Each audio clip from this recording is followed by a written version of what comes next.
Salut Maxime, Salut Jessica. tu vas bien? Impeccable. Super, je suis contente de te Mm. retrouver. Aujourd'hui, on va parler un peu théorie, Mm.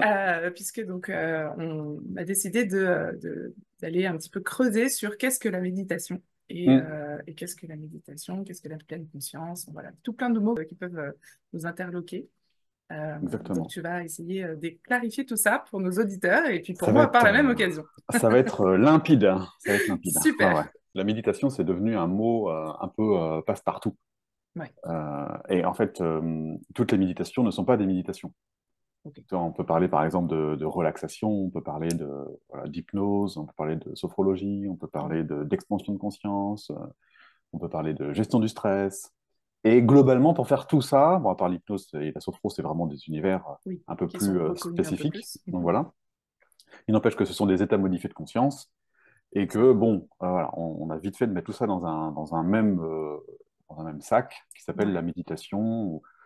Parfois même, des personnes disent, bah oui, je marche au bord de la mer et puis pendant ce temps-là, c'est comme si je méditais, c'est une petite méditation. Ou alors après une séance de yoga, les gens s'allongent, tu sais, et Oui. puis font une relaxation.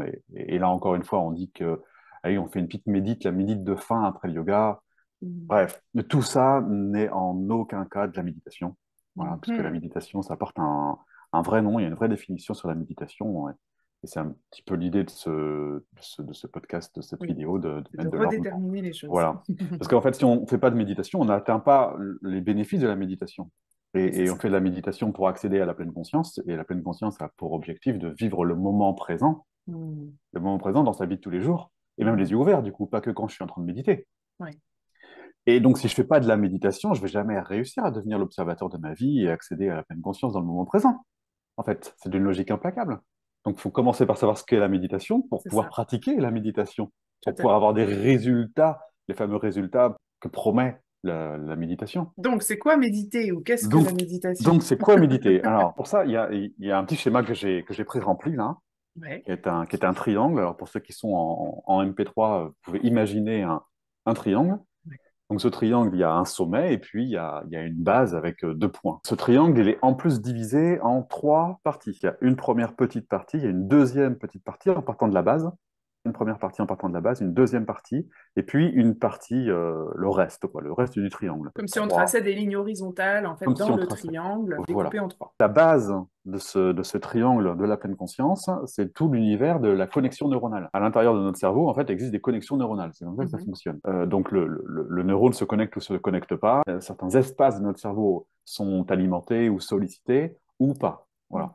Et toutes ne sont pas alimentées en même temps. Donc, tout le système cognitif fonctionne par un fonctionnement binaire de un Mhm. ou 0, de connect ou pas connect. C'est tout cet aspect donc cognitif. Ce cognitif emmène avec lui la dérive du cognitif, tout l'aspect ben, je suis ou je ne suis pas, puisque je suis connecté ou je ne suis pas connecté. Il y a branchement ou il n'y a pas branchement. Donc je suis pas, on arrive dans les opposés et on arrive dans ce qu'on va appeler finalement le jugement, la dualité, tu vois, tout ce monde Ok. cognitif qui se recoupe avec notre système mental et égotique de c'est moi ou c'est pas moi.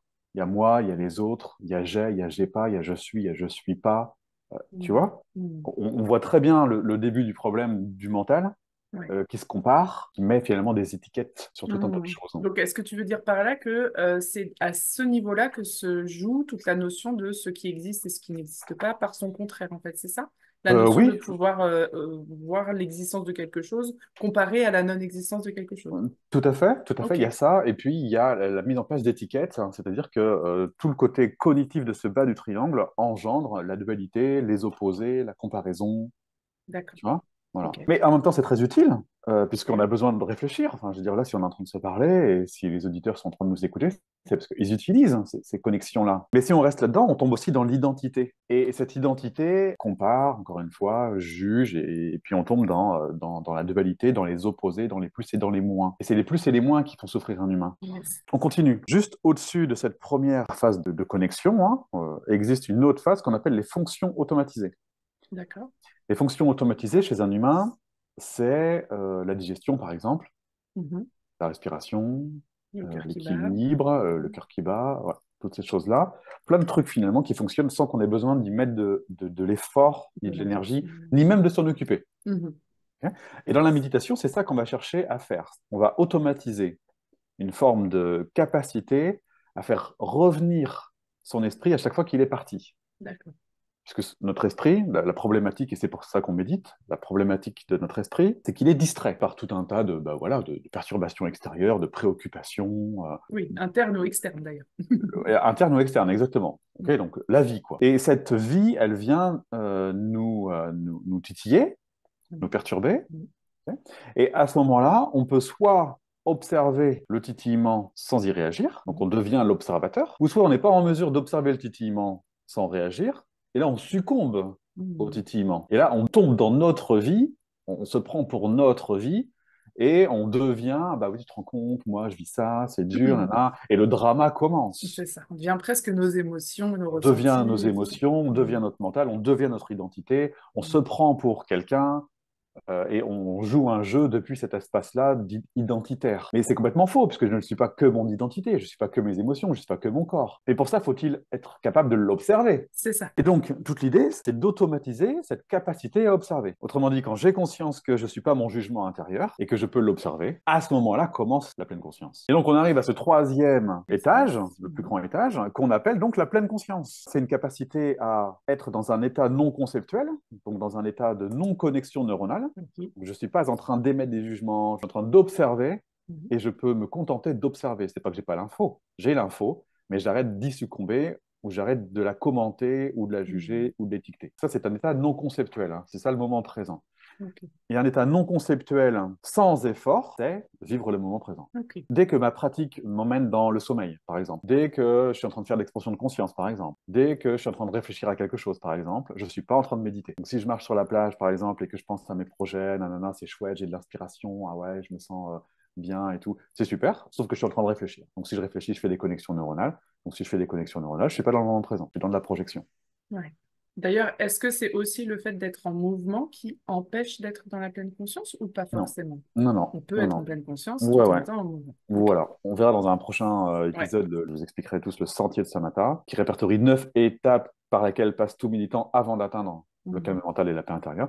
Et l'objectif de ça, c'est d'être dans le moment présent, dans la vie de tous les jours, les yeux ouverts, C'est bien ça. C'est évidemment. important de le préciser parce qu'il y a aussi plein de gens qui se disent, ah oui, non, non, méditer, c'est que assis sur mon canapé ou sur mon coussin à pas bouger. C'est la première étape, effectivement. On s'entraîne d'abord. La non-conceptualité, c'est peut-être un mot un peu compliqué. Autrement dit, c'est arrêter de réfléchir. Oui, c'est ça. Arrêter de créer des connexions. Voilà. Donc, quand je ne raisonne plus, ben, je suis dans l'instant présent. Je suis ni dans le passé, Mhm. ni dans le futur. L'idée, C'est un petit peu dans l'observation, et plus du que coup, c'était à pas dans partir de l'action. là, c'est ça.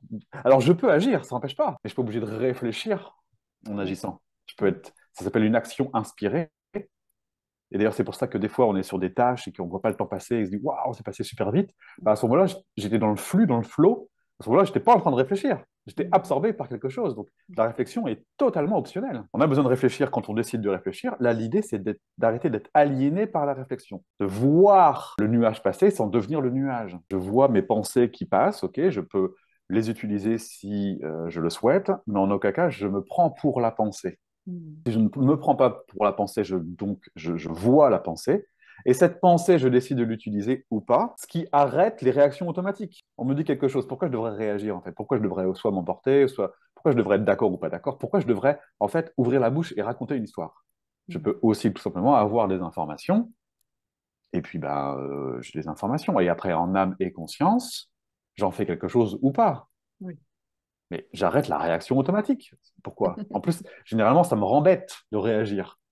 Tu vois, je m'emporte, je réagis plus ou moins gentiment, plus ou moins violemment, je dis des choses que je regrette, enfin, c'est con. Donc, j'observe tout ce qui se passe, et en particulier, donc je reprends mon schéma, une fois que je suis tout en haut de ce triangle, je suis donc dans une capacité à observer, on appelle ça l'inclusion, d'autres personnes appellent ça le grand tout, bon, peu importe le vocabulaire qu'on utilise, mais dans un espace plus grand, dans un Mhm. espace qui inclut les opposés, donc le bas du triangle, sans juger, sans mettre de plus et de moins. Ça ne m'empêche pas de voir qu'il existe des plus et des moins, ça ne m'empêche pas d'avoir une appréciation de la vie ou une idée sur les choses, mais je ne succombe pas, encore une fois, à cette idée. C'est peut-être un espace de neutralité, finalement. Il n'y a pas de choses bonnes ou mauvaises. Du Parce coup, il n'y qu'en a pas plus, d'émotion. et du coup, il n'y a pas d'émotions perturbatrices qui vont avec, Ok. il n'y a pas de jugement, et j'entretiens pas un schéma de répétition. Ouais, il n'y a pas Parce que d'attachement à ce qui est en train de se il n'y a passer. pas d'attachement. Parce que Mhm. qu'est-ce qui se passe si j'ai un discours plus ou moins inconscients, il y a des discours conscients, hein, des aversions.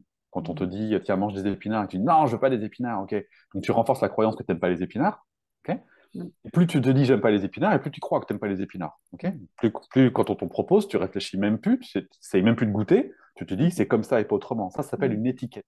Ça s'appelle un jugement, mais ça s'appelle aussi une fermeture de dingue. C'est le contraire de l'ouverture. C'est pas très très malin, ok, objectivement. C'est le C'est vrai. contraire de l'ouverture d'esprit. Et plus j'adhère à mon discours conscient ou inconscient, donc un discours inconscient, c'est une croyance. La croyance que je suis quelqu'un de bien ou j'ai la croyance que je suis quelqu'un de pas bien. La croyance que je le mérite ou j'ai la croyance que je le mérite pas. Plein de croyances qui viennent de notre éducation et la grande majorité de nos croyances, on les voit pas. C'est pas pour autant qu'elles agissent pas sur nous. Et ces croyances font nos décisions.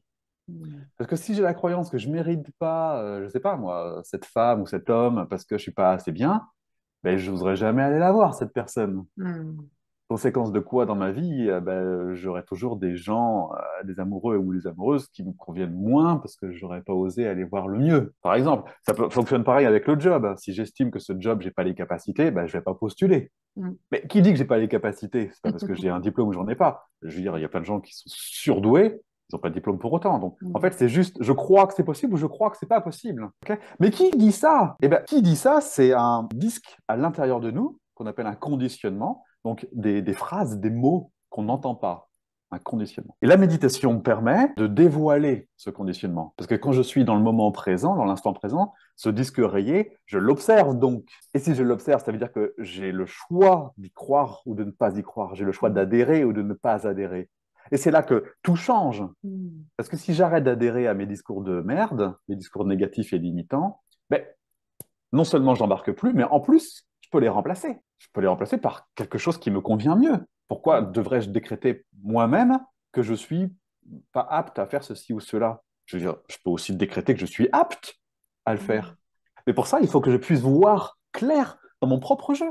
Donc, le simple fait de passer dans cet espace de conscience permet Oui, d'observer oui, aussi oui, ses croyances, etc. exactement. Ok, Et d'arrêter de les entretenir, parce que bien sûr. plus je les entretiens, plus j'y crois, plus j'adhère, plus je les renforce finalement. Et c'est un peu comme un chemin, tu prends une pelouse, peu importe laquelle, si tu marches toujours au même endroit de cette pelouse, l'herbe va se tasser, au bout d'un moment, l'herbe va arrêter de pousser à cet endroit-là précis parce que c'est piétiné régulièrement. Si c'est piétiné régulièrement, il va se passer donc, ça va tracer un chemin, et Mm. puisqu'il y a un chemin, ben, j'emprunte le chemin. Logique. Ok. Et plus j'emprunte le chemin, et plus je suis habitué à ce chemin-là, on appelle ça une habitude. Et cette habitude Mm. génère des schémas de répétition. Mm. Et voilà comment est créé un schéma de répétition. Ce schéma de répétition génère une vie qui est toujours la même, Mm. évidemment. Et à la fin, je me dis, putain, pourquoi ça m'arrive? Il y en a marre. Je dis toujours les mêmes choses. Oui, bah, c'est un peu normal parce que tu penses toujours de la même manière. C'est ça. Donc, la méditation, c'est un état non conceptuel sans effort, donc un état d'observation sans effort. Autrement dit, apprendre à méditer, c'est apprendre à stopper les réflexions intellectuelles quand elles se présentent. Si je ne fais pas cet exercice, je ne suis pas en train de méditer. Mm. Point. La méditation, c'est très clair, en fait, c'est très précis, c'est très carré. C'est un état d'absence de réflexion intellectuelle sans effort. Et si je ne réfléchis plus sans effort, sans faire d'effort, si je suis capable de ne pas réfléchir sans faire d'effort, je suis dans le moment présent, autrement dit le contraire du passé et du futur, et donc dans l'acceptation de ce qui est, dans la paix intérieure, dans le calme mental. Et mon mental continue à envoyer des informations, bien Bien sûr. sûr, mais ce sont des informations. Et ces informations, bah, j'en fais ce que je veux, parce que c'est quand même Mm. moi qui décide. C'est quand même Mm. pas mon mental qui décide à ma place de quelle direction je dois prendre. C'est quand même une aberration. C'est je décide, je étant l'être, l'âme, l'être, encore une fois, on met le vocabulaire Oui. qu'on veut, ou le grand tout, ce machin-là, quoi, qui n'est pas le mental et Cette l'ego. vie à l'intérieur. Voilà, exactement. Ce truc est capable d'observer et de guider sa propre vie. Le mental est une option, le mental est un outil de l'être. Mais pour ça, il faut sortir de l'aliénation du mental, autrement dit, arrêter de nous prendre pour lui et arrêter de croire tout ce qu'il nous raconte. Voilà ce qu'est la méditation. Et pour faire ça, les étapes sont très claires, hein. Il y a 9 étapes par lesquelles passe tout méditant. Ce sera l'objet du prochain, sans doute, peut-être, bon, on verra. Oui. Et il y a des méditations spécifiques à chacune des étapes pour Ok. accéder au calme mental et à la paix intérieure de manière certaine. Oui, c'est ce que j'allais dire. Ça, du coup, il doit sans doute y avoir une progression pour Il y apprendre a, parce que il y a c'est une pas si simple. progression, mais non, c'est pas si simple. Mais une fois qu'on a décidé ça, voilà, c'est comme la salle de sport, hein. Tant qu'on n'a pas décidé d'aller à la salle de sport, on n'ira que de manière occasionnel, et puis on n'aura pas de résultat. Bon, à un moment donné, il faut s'engager comme dans tout, hein. C'est ça. Faut s'engager en couple, il faut s'engager dans le sport, il faut s'engager dans l'envie de manger sainement. Bon, voilà, tout est une question de décision. Mais une fois qu'on a pris la décision de vouloir méditer, le protocole est clair. Et toute personne qui s'engage sur ce chemin aura des résultats parce que c'est pas possible autrement. Le truc, il est tracé, il est fléché, et les méditations sont spécifiques. Et les bouddhistes font ça depuis des temps sans commencement, et ils y arrivent très bien. C'est des exemples. On sait que ça marche. Et puis la méditation est également une science, donc en plus on sait que c'est validé, on sait que c'est une histoire de connexion neuronale. Mm. Tout ça est très scientifique. Et si vous décidez de vous y mettre, vous aurez des résultats, c'est une certitude. C'est Voilà. ça. Et donc, chers auditeurs, si vous êtes intéressés, sachez que Maxime enseigne le sentier de Samatha et que vous pouvez rejoindre Voilà. son club. Voilà. Voilà, exactement. Vous serez les bienvenus. Peut-être que je vous mettrai un extrait sous cette vidéo ou des méditations spécifiques. Vous pourrez voilà, les télécharger voilà, Yes. si vous le voulez. Voilà. Super. Eh bien, Pour, écoute, merci parce que c'était très clair, c'était concis et du coup, on va proposer à nos auditeurs dans un tout prochain épisode de pouvoir tester aussi ce type de méditation avec toi en live. allez, avec plaisir. Eh ben, je te dis à très vite, Maxime. Merci À très beaucoup. bientôt. Avec plaisir. À Salut. bientôt. Salut.